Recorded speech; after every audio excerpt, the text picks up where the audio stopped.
Great to have you with us, and off we go.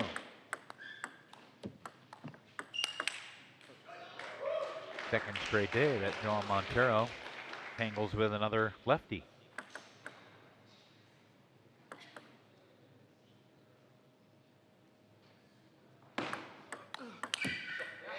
Seungmin, selected in the first round of the Season 3 draft. He was the 4th overall pick. Joao Monteiro, also a first rounder, the 9th overall pick. Texas hasn't had great draft picks because they've been in the finals each of the past 2 years. So you pick at the end of the first round. Losing in the finals last year to the Carolina Gold Rush, but 2 years ago in Chicago, the Smash were the biggest surprise champion this league has ever had. I know that they were the first champion, and there's only been one more, but no one forecast the Smash the way they started and the way they played through much of the season, but they got hot late. Guys like Dave Macbeth and Hiro Kasahara, Mandan Naresh, still on the team, were huge pieces in that championship run. Certainly Amy Wong as well.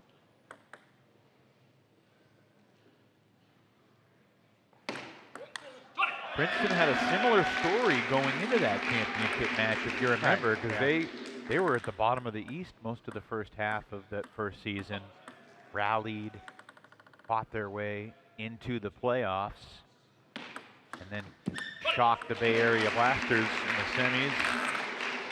Competition format, 4 singles matches, each 3 games to 11. Of course, the one doubles match, open serve doubles, where you can serve anywhere, 3 games to 11.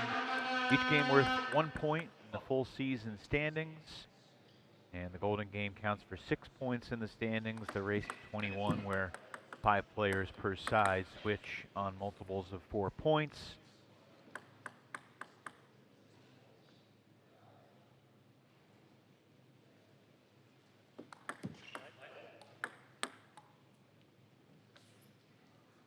Really no joke, Matt. The golden games last year between Princeton and Texas were nuts.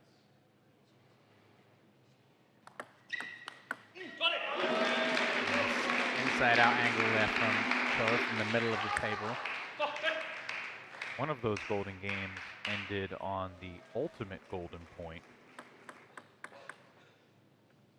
Jin Wong got the better of Hiro Kasahara at 20 all.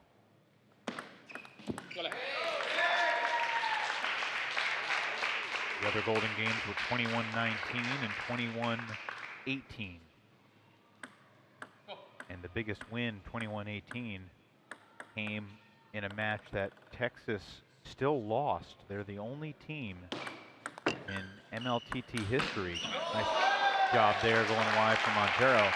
Seriously, there have been 194 matches in MLTT now, and only once has a team lost the match but won the golden game, or vice versa. Princeton won the match but lost the golden game. That was January 11th out in the Bay Area.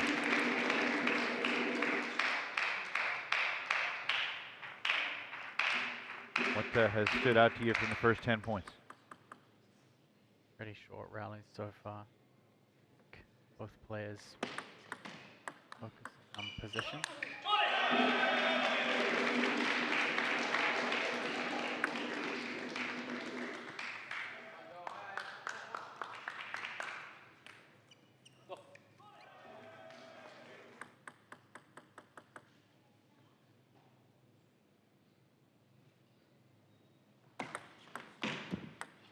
I think a lot more short placement to the forehand for each player.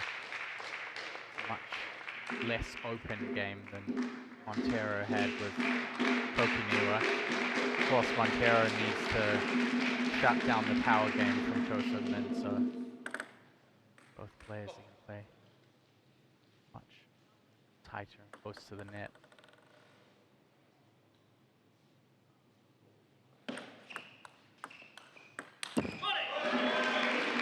Seungmin with a 3-point lead, 3 points away from finishing off this opening game for the Revolution.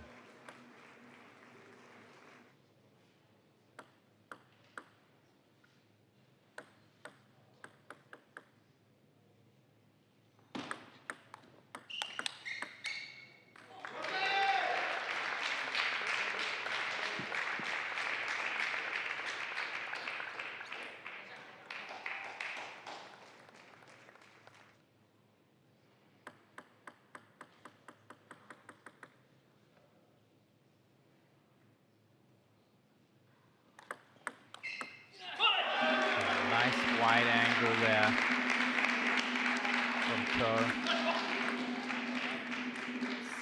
Pressure in Monteiro, step around forehand.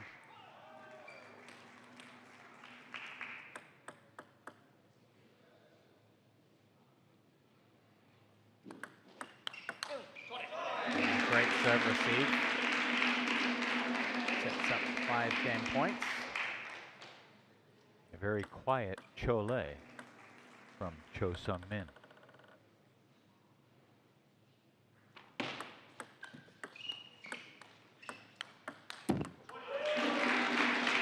That's worth a Cho. 11-6 for Cho Seungmin, and the Revolution on the board first. Our Saturday doubleheader of Major League Table Tennis underway on tabletennis.tv.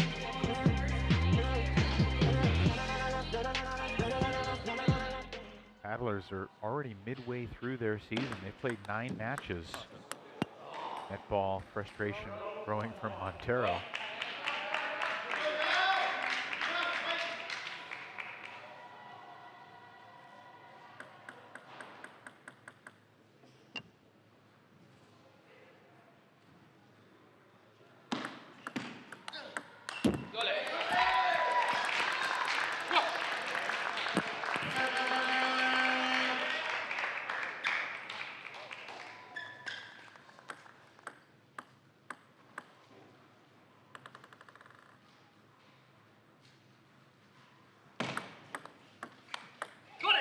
And how much, if at all, do you think the final game of the Niwa-Monteiro match sits with Joao a day later? I don't think really at all. I mean, he's able to just flush that memory and move on? Yeah. Without really thinking about it? Yeah, when you've had an international career as long as his, you take your wins, take your losses, and move straight on to the next one.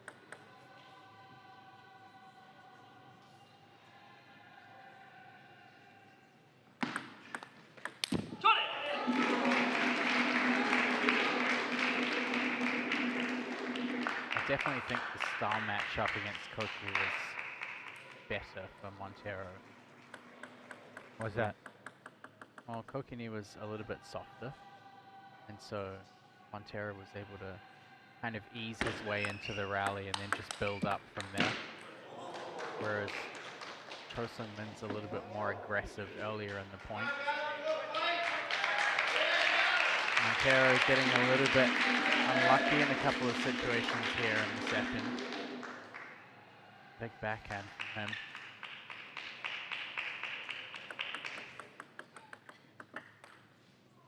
Princeton a winner yesterday, 14-7 over the Spinners.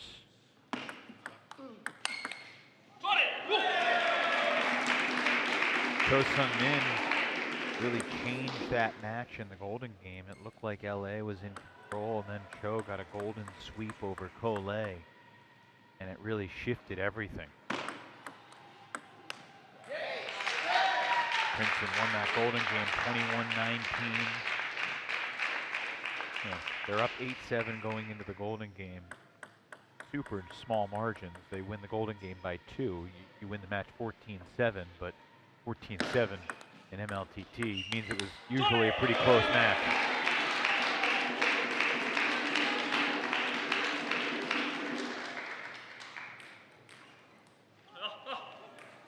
Texas falling by that same 14-7 score to the New York Slice in the second match last night. That was a strange point. Long fast serve from Monteiro and quickly went into short drop shots close to the net.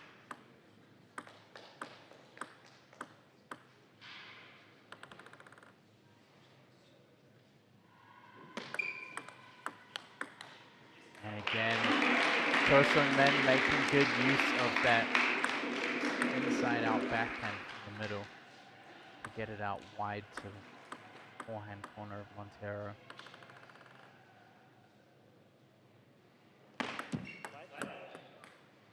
It does seem like your instincts were right. Cho does look a little bit more comfortable, confident, efficient, effective so far today, his second day of competition in MLTT compared to his first. Understandable.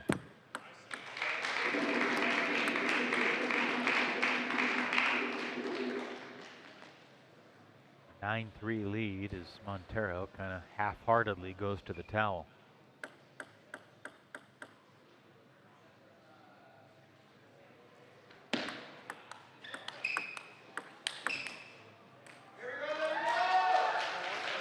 Forehand play there from Monteiro.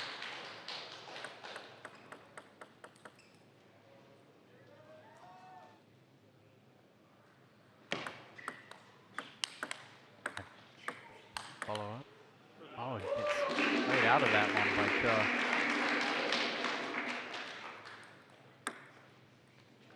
Seven game points to take a 2-0 lead. Monteiro takes a big swing, connects. Can you do that 6 more times? If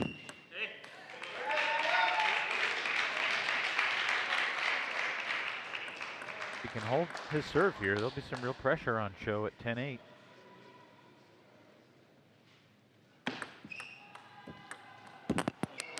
Net ball, little wry smile from Monteiro. He knew he put himself in a tough spot, and that's back-to-back games settled by the same score. Joao Seungmin with consecutive 11-6 victories. Revolution played most of yesterday's match from behind as the spinners took 2 out of 3 in each of the first 3 matchups of the day. Olay beat Joao Seungmin 2-1. Matilda Ekholm beat Jeongchang Guo 2-1, winning the golden point in game 3. And then the spinners won the doubles as well. Tough break there for Joao. Well, Monteiro gets a little bit of a lucky break back. Obviously the match turned yesterday when Koyo took the table against Alexandre Robinot. And Ola continued it against Pishte. Gave the Revolution the 8-7 lead. They had been down 6-2. So they won 6 out of the final 7 games going into the golden game. And then narrowly prevailed in the golden game. Jeongchang Guo winning the final point over Matilda Ekholm. If Ekholm had won that point, we would have got the ultimate golden point between Pishte and Ola, which would have been an adventure and a point to remember as well.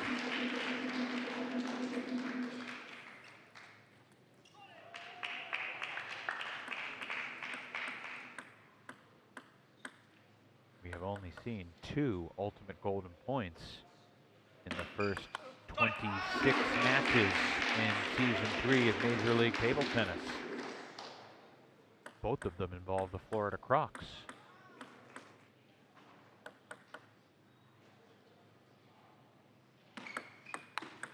Oh, Joao Seungmin showing the goods. Yeah, he's really been on top of things this time.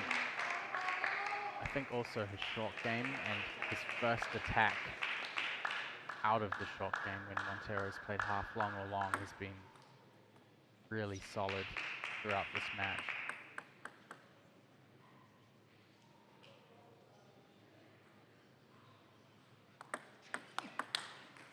And that backhand flick out to the forehand corner of Monteiro has earned him a decent handful of points as well. We haven't seen Taeyu and Kim yet, only seen the Blasters once. They struggled their first weekend of the season. They were clearly short-handed, but see how Tim Wong's squad fares over the next, basically over the next 5 weeks. They'll play half of their season.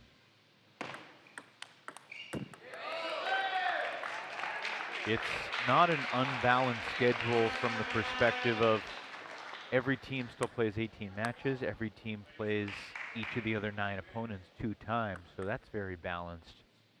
But the time between matches is certainly very unbalanced compared to the past couple of years, where teams pretty reliably had one team match or 4-team weekend with 3 matches each month.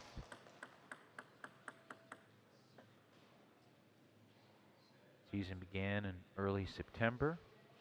Regular season concludes at the end of March. We still don't know where championship weekend's going to be held. In Philly last year, in Chicago, season 1 2 years ago. Maybe we'll head out west this season. 6-all, Monteiro has rallied back after the timeout.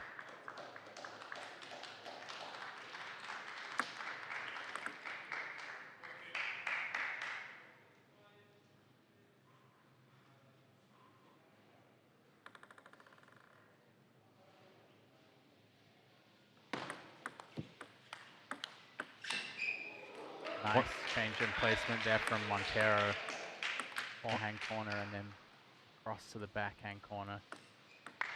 Catch the back edge a little. Colette.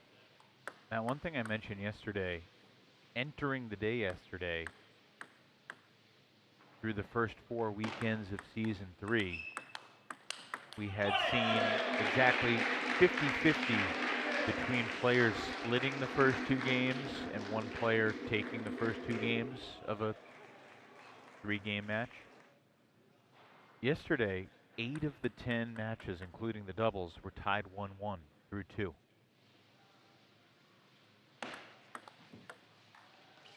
Obviously, Seungmin taking the first 2 today, but how about this turnaround? Monteiro on a 6-2 spurt since taking the timeout, down 5-2. Huge difference between 3-0 and 2-1.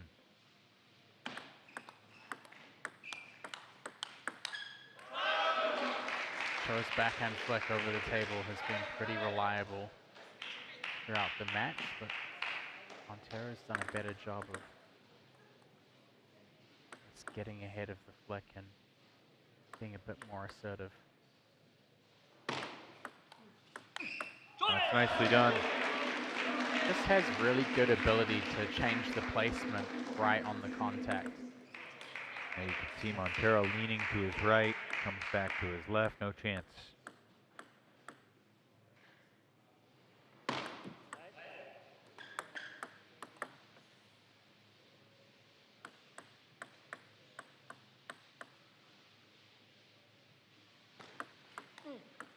Not to miss. And we're tied again, 9-all.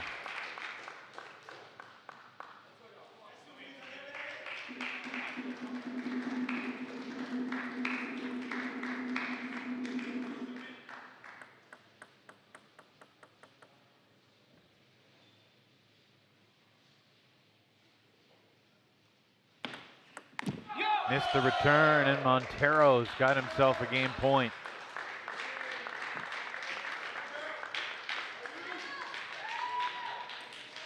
It's impressive mental resilience to stay locked in the way he has. Down 5-2 early in this 3rd game.